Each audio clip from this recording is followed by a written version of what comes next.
What up, what up? It's Garage Gym Homie, man. Today, I'm talking about the first step in AA. Is it worth it?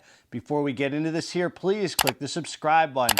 I got content coming out all the dang time for you, man. So click subscribe and let's get into this, man. You're seeing a man on a rest week, on a stim break, feeling good, man, feeling the power of God still. Even on a stim break, I feel the power of God, baby. All right, man, let's get down to business. So I just want to make some content, talking about recovery, AA, something that comes from here. And we'll get right into it, man. The first step says, let's just read it here so you know what it says. There's the first step in the book on the wall. We call that AA off the wall. And then there's the real first step, man. So it says here, we admitted we were powerless over alcohol, that our lives had become unmanageable. So they say the word we throughout the book a lot, man. They say the word we, and a lot of alcoholics think they're talking about us, all alcoholics, all addicts. They're not. We, when they refer to we in the book, it's the first 100 people who got together and they recovered from alcoholism. The first 100 people who recovered from alcoholism, got together and they wrote this book, sharing their experience with us, hoping that we can do exactly what they did and we can recover too. So the good news is this is not like the Bible, where there's a million interpretations and people study it and interpret it in a million different ways. This book has clear-cut, precise directions on how to stay sober, on how to recover from the disease of alcoholism. So they share their experience with us, hoping if we do exactly what they did, we'll get exactly what they got, which was recovered. So that's who we is. We is not us. We is them, the first 100, if that makes sense. A little history there, man. So look, there's a step in here that a lot of people don't know about before you even get to the first step here. On page 30 in the book, it says, we learned that we had to fully concede to our innermost selves that we were alcoholics. This is the first step in recovery. We had to fully concede to our innermost selves that we were alcoholics. This is the first step in recovery. That means that before I even get to the 12 steps, this is so interesting, before I even get to the 12 steps, I have to look as deep as possible within myself. Go deep, deep, deep, deep, and decide, is that me? Am I the real deal? Am I a real addict or alcoholic? Now I'm going to tell you why that's so important.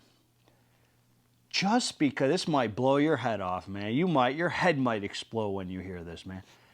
Just because you show up to an AA meeting, or just because you come to AA, does not make you a real addict or alcoholic, man. That alone does not make you, a lot of people will say, oh, well, if you're here, then that means you're an addict or alcoholic. That's not true, man. We have to look deep within ourselves. There's a lot of people who come to AA and they might be heavy drinkers.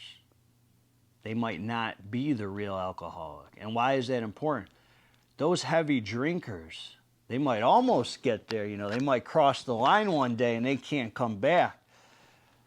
But they might be able to just show up to a bunch of AA meetings, man, and sit there for an hour a day and use it as some kind of therapy and spew all over the table how bad their day was and this and that.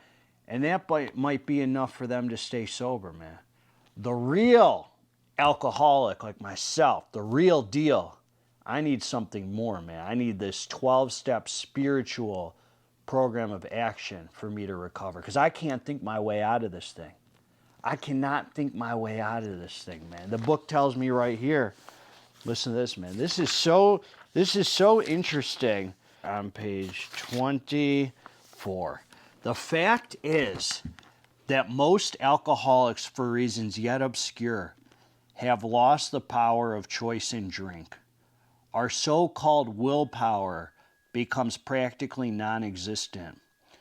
We are unable at certain times to bring into our consciousness with sufficient force the memory of the suffering and humiliation of even a week or a month ago. We are without defense against the first drink.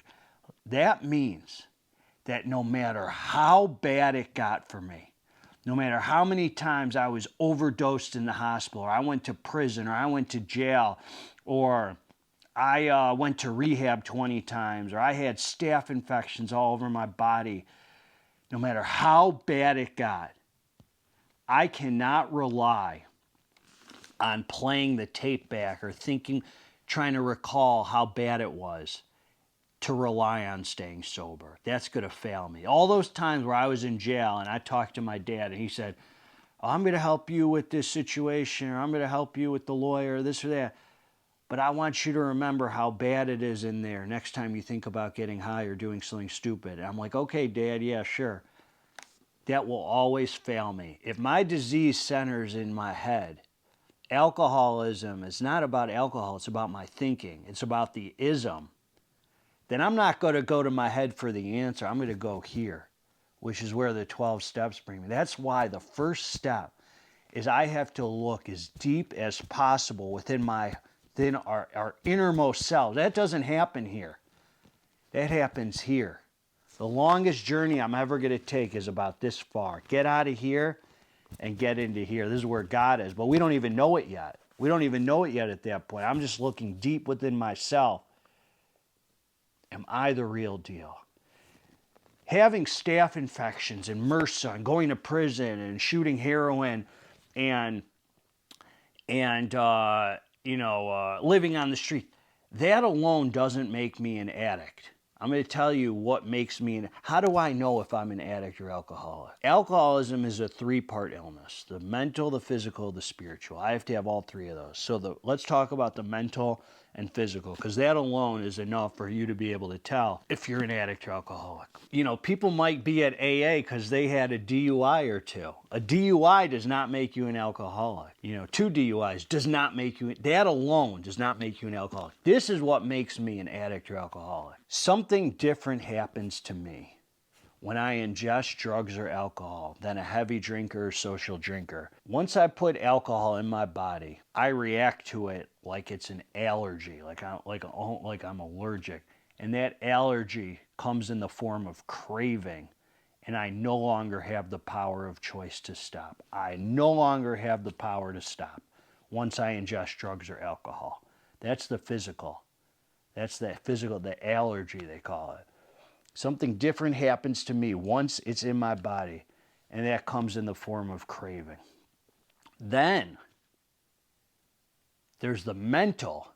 When I don't have drugs or alcohol, I'm obsessing on drugs and alcohol. There's the mental obsession.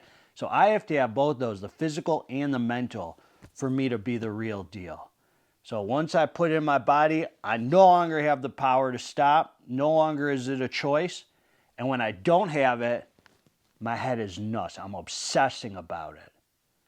So that's how I know if I'm the real deal. And I have to look deep down within my heart and decide if that's me. You know, because not everyone in AA is a real alcoholic. So a lot of people, let's say you've been in rehab for a month and you're saying, man, I'm craving heroin. Man, I'm craving alcohol. You're not actually craving it because you haven't put it in your body if you've been in rehab for a month. The craving doesn't happen until after you ingest it. What you're saying is you haven't had the obsession lifted from you. You're obsessing on it. See, there's a difference between the craving, which happens after you ingest it, and the mental obsession. It's important to understand this stuff so you know if you have this disease. You know, and the terminology is correct. The beautiful part about this that a lot of people don't know is you can recover from this disease. You can recover from this disease. The very first thing that happens when I open this book, very first thing, It says the story of how many thousands of men and women have recovered from alcoholism. It doesn't say are recovering. It says have recovered. I'm a recovered alcoholic addict. That doesn't mean I'm cured. I got to constantly treat this head, man. My head's still noisy. It's still crazy. I talk about it in my videos.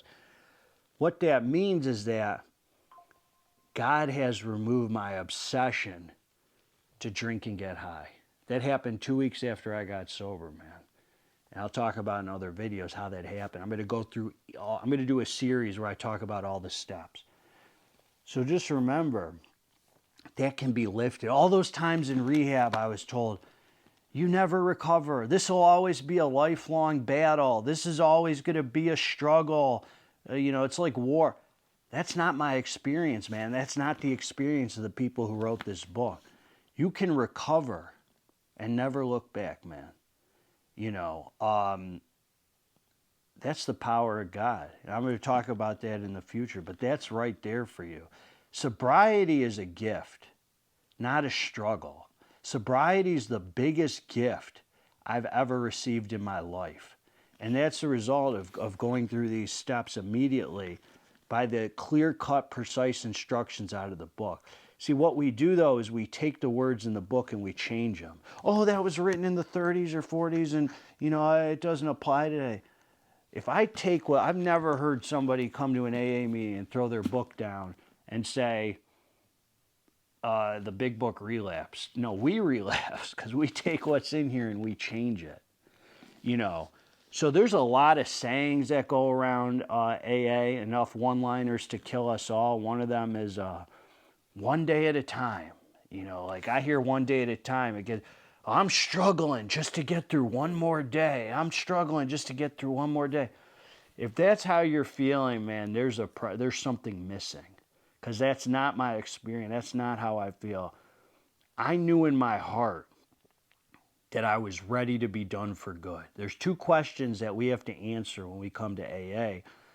Am I ready to be done for good? Not one day at a time. I didn't sit down with my dad and make amends to him if I thought I'd ever have to make amends to him again. That's our disease that tells one day at a time. Maybe you'll drink tomorrow, but not today.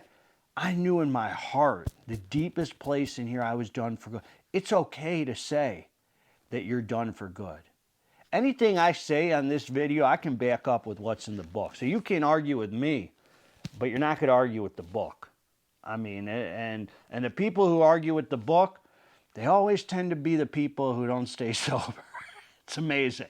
So I'm just saying, I have the book to back me up, And am I willing to do whatever it takes? It's like, yeah, I'm willing to do whatever it takes. I don't want to get high ever again. It's so urgent. But as soon as we start talking about God, it's, oh, I'll do anything but that. It's like you're in a burning house and you want to tell me how to put you out. If I'm in a burning house, I'm going to be put out any way that I have to be.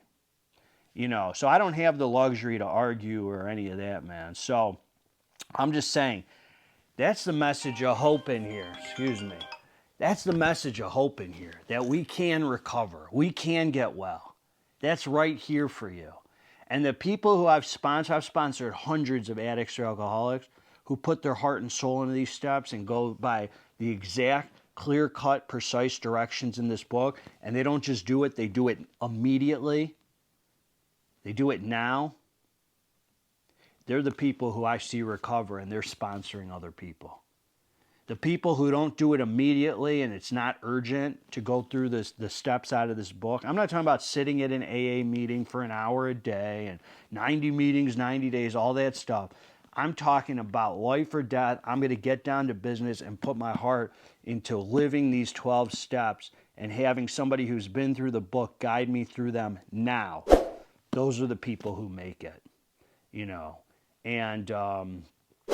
And that's the answer, man. That's what I got for you. So we have to look deep within our heart. That's the first step. And decide, am I the real deal? It's so important because just showing up to AA, that alone does not make you an alcoholic. So I have to decide for myself. Nobody else could tell me. I have to decide, is that me? And if so, Am I ready to be done for good? Am I willing to do whatever it takes? And we get right down to business and move forward. I'm going to make a video about step 2. Let me know what you think in the comments. God bless all of you. Together, let's get this dang muscle.